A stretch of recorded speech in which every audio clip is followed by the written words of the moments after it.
नमस्कार दोस्तों, आप सुन रहे हैं हमारी podcast series remedies through gems and precious stones.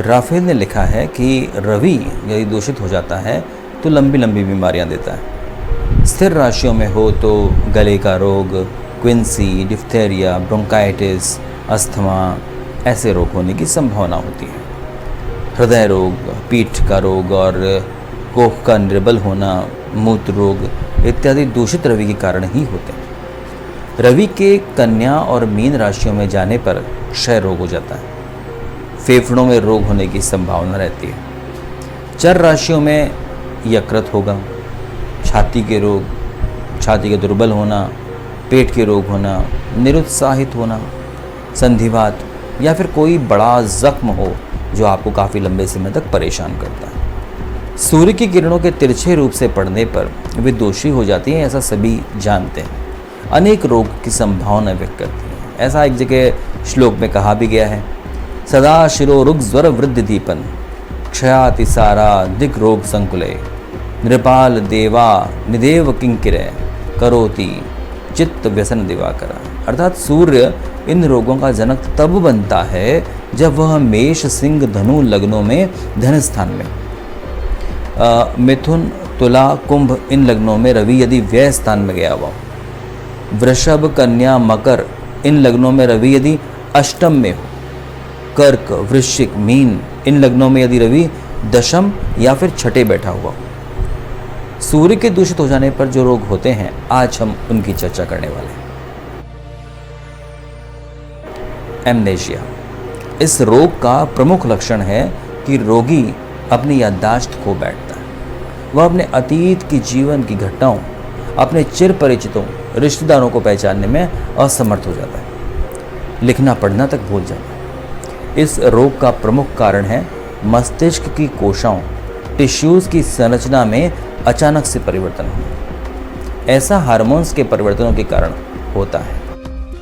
शरीर स्थिति से देखने पर ऐसा ज्ञात होता है, ऐसा प्रतीत होता है कि बुध ग्रह का सूर्य के साथ संक्रमित होकर मेष राशि में बैठ जाने पर जातक को स्मृति लोप की बीमारी से संभावना है कि उसका पाला पड़ जाए, क्योंकि मेष राशि कालपुरुष के सिर की स्थिति इंगित करती है। बुध ग्रह का अधिकार बुद्धि पर होता है, अतः मेष राशि पर सूर्य और बुध का एक साथ बैठना स्मृति लोप के रोग से जातक को रुग्ण करता है। सूर्य की रश्मियों में प्रकाश की तेजी होती है जो बुध की क्रियाओं को स्तब्ध कर देती है। बस यही अहम कारण है कि जातक की बुद्धि भ्रमित हो जाती है, किंग कर्तव्य विमूढ़ हो जाती है और वो अपनी पहचान खो बैठती है। एमनेशिया के रोगी की कुंडली में ग्रह स्थिति कुछ इस प्रकार से होती है कि यदि मैं पहले भाव की बात करूं तो उसमें सूर्य और बुध साथ में मेष लग्न में बैठे होंगे। ऐसे में रोगी को क्या करना चाहिए? ऐसे में रोगी को 8.25 रत्ती का मूंगा, 6.25 रत्ती का पन्ना, मूंगा अपनी अनामिका में और पन्ना कनिष्ठा में धारण कर लें। अब हम बात करते हैं एनीमिया की।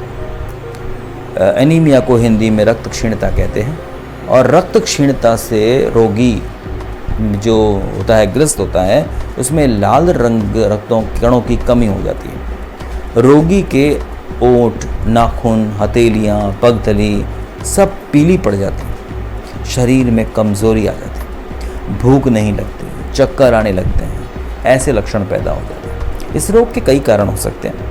खाने पीने की भोजन सामग्री संतुलित आहार के रूप में न ले, भूख न लगे, चोट आदि के कारण अधिक से अधिक स्त्राव हो जाए रक्त का, या फिर नक्सीर के कारण रक्त बह जाए तो भी ऐसा हो जाता है। स्त्रियों में यदि माहवारी के दौरान अधिक रक्तस्राव हो जाता है तो रक्त क्षीणता आ जाती है। ज्योतिष के आधार पर मंगल ग्रह की बृहस्पति से युति होने पर, अथवा सूर्य ग्रह के साथ पापक ग्रहों के होने पर, अथवा कुंभ राशि में दुष्ट ग्रहों के रहने पर रक्त क्षीणता का रोग उत्पन्न होता है।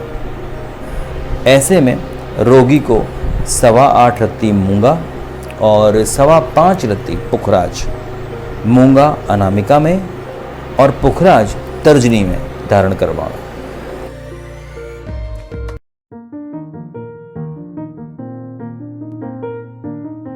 और भी बहुत कुछ जानेंगे हमारी इसी सीरीज के एपिसोड्स में। तब तक के लिए जागरूक रहिए, जानकार रहिए और स्वस्थ रहिए।